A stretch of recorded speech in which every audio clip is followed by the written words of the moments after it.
Կա մի տեղեկություն, որը վերջին օրերին շրջանառվում է շատ նեղ շրջանակներում: Այն պաշտոնապես չի հաստատվել, այն բացահայտ չի քննարկվում, բայց նրանք, ովքեր տեղյակ են գործընթացներից, արդեն սկսում են անհանգստանալ: Խոսքը Հայաստանի առաջիկա ընտրությունների մասին է, և ամենահետաքրքիրն այն է, որ այս ընտրությունները կարող են դառնալ ոչ թե հերթական քաղաքական իրադարձություն, այլ մի կետ, որտեղից իրավիճակը կսկսի կտրուկ փոխվել: Վերջին շաբաթների ընթացքում քաղաքական դաշտում նկատվում է մի շարժ, որը առաջին հայացքից կարող է թվալ սովորական ակտիվացում: Կուսակցությունները ակտիվանում են, հայտարարություններ են արվում, ծրագրեր են ներկայացվում: Բայց եթե նայենք ավելի խոր, այդ շարժի ներսում կա մի տարր, որը չի տեղավորվում սովորական նախընտրական տրամաբանության մեջ: Այդ տարրը ուժեղ Հայաստան քաղաքական ուժն է: Առաջին հայացքից սա ևս մեկ կուսակցություն է, որը փորձում է մասնակցել ընտրություններին, բայց իրականում իրավիճակը շատ ավելի բարդ է, քանի որ խոսքը գնում է մի ուժի մասին, որը շատ կարճ ժամանակում կարողացավ հայտնվել քաղաքական դաշտի կենտրոնում, առանց երկար տարիների ճանապարհ անցնելու: Եվ հենց սա է առաջին հարցը, որը շատերի մոտ առաջանում է՝ ինչպե՞ս է հնարավոր նման արագ մուտք քաղաքականություն: Պատասխանը մասամբ պարզ է՝ ֆինանսական ռեսուրսներ, կազմակերպչական հնարավորություններ, կապեր: Բայց այստեղ կա մի երկրորդ շերտ, որի մասին գրեթե չի խոսվում: Ովքեր են իրականում կանգնած այս նախագծի հետևում և ինչ նպատակով են այն այսքան արագ մղում առաջ: Պաշտոնապես հայտարարվել է, որ վարչապետի թեկնածու է առաջադրվում գործարար Սամվել Կարապետյանը, բայց միևնույն ժամանակ հայտնի է, որ նա չի կարող զբաղեցնել այդ պաշտոնը քաղաքացիության սահմանափակումների պատճառով: Սա արդեն ստեղծում է հակասություն: Եթե մարդը չի կարող լինել վարչապետ, ինչու է նա ներկայացվում որպես այդ պաշտոնի թեկնածու: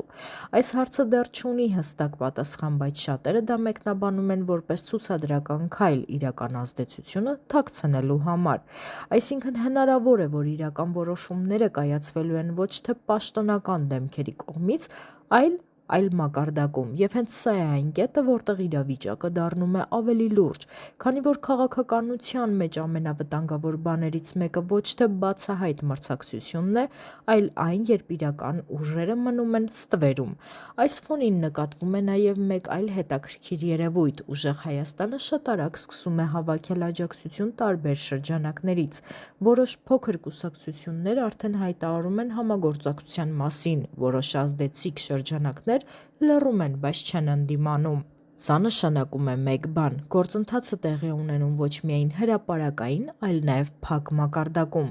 Եվ հենց այդ փակ մակարդակն է, որը սովորաբար որոշում է վերջնական արդյունքը: Միևնույն ժամանակ իշխանության կողմից հնչող հայտարարությունները նույնպես դառնում են ավելի կոշտ: Խոսվում է հնարավոր ռիսկերի մասին, հնարավոր սցենարների մասին, նույնիսկ արտաքին ազդեցությունների մասին: Սա արդեն սովորական նախընտրական պայքարի լեզու չէ, սա նախազգուշացում է: Երբ տարբեր կողմեր սկսում են օգտագործել վտանգ, ճգնաժամ, պատերազմ բառերը, դա նշանակում է, որ լարվածությունը անցնում է տեղեկատվական մակարդակից իրական ռիսկերի դաշտ: Եվ այստեղ ամենակարևոր հարցը դառնում է հետևյալը՝ արդյոք այդ ամենը պարզապես քաղաքական պայքար է, թե ավելի մեծ գործընթացի սկիզբ: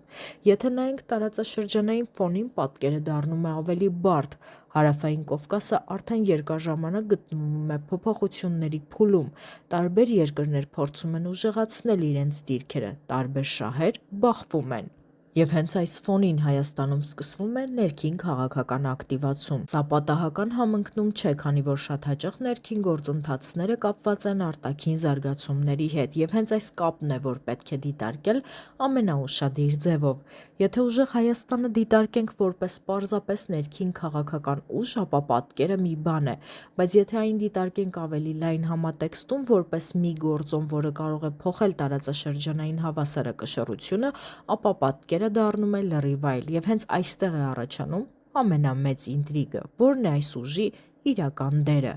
Արդյոք դա պարզապես տնտեսական ծրագրով հանդես եկող կուսակցություն է, թե այն ունի ավելի մեծ նպատակներ: Այս հարցի պատասխանը դեռ հստակ չէ, բայց որոշ հայտարարություններ արդեն տալիս են հուշումներ: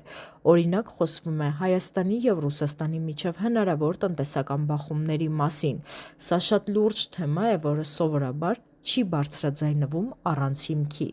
Եթե նման սցենար իրականանա, դրա հետևանքները կարող են լինել շատ լայնածավալ, եւ հենց սա է այն կետը, որտեղ ընտրությունները դադարում են լինել պարզապես ընտրություններ, դրանք դառնում են որոշման կետ, որովհետև ընտրությունների արդյունքը կարող է որոշել ոչ միայն ներքին քաղաքականությունը, այլ նաեւ արտաքին ուղղությունը, եւ հենց այս պատճառով է, որ տարբեր կողմեր փորձում են առավել ակտիվ դիրք գրավել։ Մի կողմից իշխանությունը փորձում է պահպանել վերահսկողությունը, մյուս կողմից նոր ուժերը փորձում են արագ մուտք գործել եւ ամրապնդվել, եւ այս բախումը արդեն զգացվում է, բայց ամենահետաքրքիրն այն է, որ շատ հարցեր դեռ մնում են անպատասխան։ Որքան մեծ է ուժեղ Հայաստանի իրական ազդեցությունը, որքան լայն է նրա կապերը եւ ինչպիսի պայմանավորվածություններ են արդեն ձեռք բերվել փակ դռների հետևում։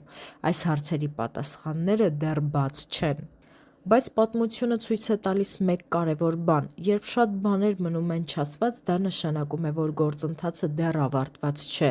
եւ ամենակարևոր զարգացումները դեռ առջևում են։ Այս պահին կարելի է ասել մեկ բան. Հայաստանում ձևավորվում է մի իրավիճակ, որը կարող է փոխել ուժերի բալանսը։ Սա այն փուլն է, որտեղ յուրաքանչյուր քայլ կարևոր է, յուրաքանչյուր հայտարարություն կարող է ազդել ընդհանուր պատկերի վրա,